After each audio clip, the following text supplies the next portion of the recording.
So let's continue with the basics of price action analysis, beginner series 205. Let's choose the laser point. So you should understand the basics of the Dow theory or the phases of the Dow theory.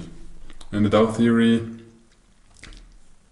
the theory is that the market has three trends. So it has a primary, a secondary, and a minor trend. So long-term, mid-term, and short-term fluctuations. Trends have in general three phases. It has accumulation, it has public participation, and it has distribution.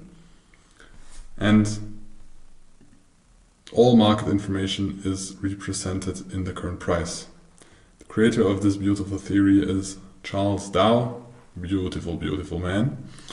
And he thinks that markets in general tend to move in trends, and those trends are confirmed by volume.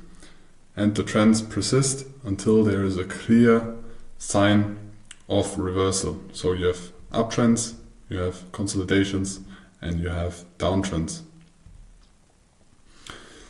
In the Dow theory, a trend shift signals a potential change in the overall market direction, but you should always watch out for a confirmation. And the confirmation is not just the lower low, the confirmation is the break of the lower low. So the failure of a lower or higher high, because you can also make a lower low but still make a higher high. You always should wait for a confirmation when identifying trend shifts.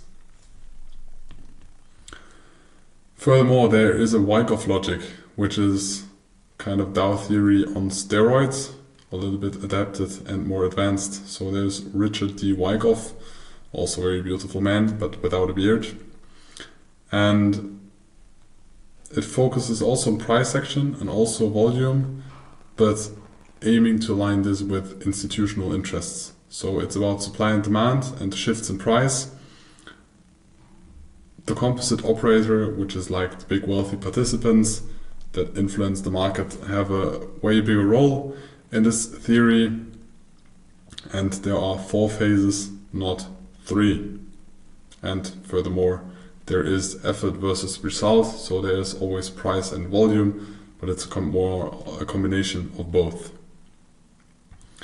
The Wyckoff cycles are kind of the same, but a little bit more complex. The Dow theory focuses more on market trends and that all information is represented in the price, and the Wyckoff logic in addition focuses more on supply and demand and has an addition like a spring. So you don't only have accumulation, you also have like an extreme point or an extreme point in a balance, like a fake breakout. They call it spring, or have different terms for this, but it is not more than like a fake breakout in an accumulation phase. And the Wyckoff theory focuses more on the logic of the smart money, like what's the interest of the smart money, how do they move the markets, how can they cheaply accumulate without moving the markets. And in the theory, big institutions accumulate in phases or fair value phases or balances, and then the public steps into the market moves, and then they scale out or continues to scale in. But the theory is that the big market participants are most active in the balance phases. So also there you have accumulation, markup, reaccumulation, markup, distribution with the spring, and then a mark down and redistribution, and again a mark down. And furthermore, there is the auction market theory, and that is about that markets are created to facilitate trading and make it easy for participants to find liquidity. So your interest as a market participant is to find liquidity. You want to buy or sell at the best price in the fastest possible way there is. And markets, especially for big participants, look for areas to trade comfortably without getting slipped or getting slippage and affecting the price. A big market participant has no interest in moving the price, because the more he moves the price, the worse the price is that he gets, either for buying or selling.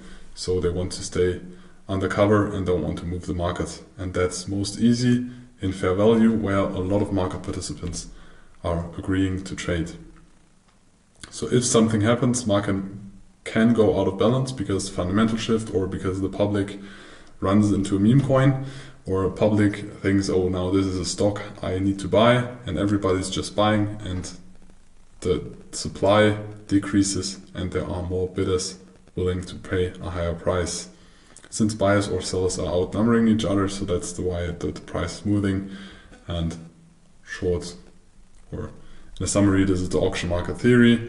And at some point then the price discovery begins, so the market is searching for fair value. So for a time he's in a fair value range, and then there's a shift in endogenous or exogenous factors. So you have a change in perceived value of the underlying asset, and then there's price discovery until there's again a fair value, where then an accumulation starts where people agree to trade on that price.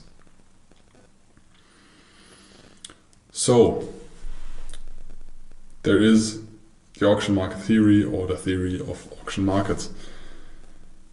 So in the definition you have phases where there is a state where supply and demand are equal, so there are stable prices, there is a fair value, there is a balance.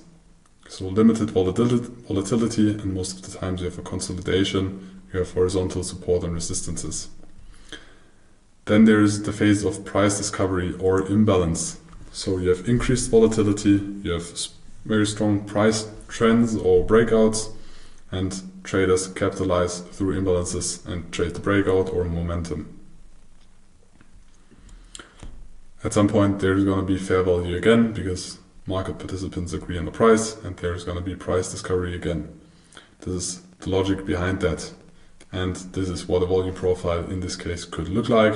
Most volume is spent in the balance or fair value phases, because here it is price discovery and not that much volumes traded, because there is a shift of way more supply, like in this case, or way more demand, like in this case. Now please continue to the proficiency test for Beginner Series 200.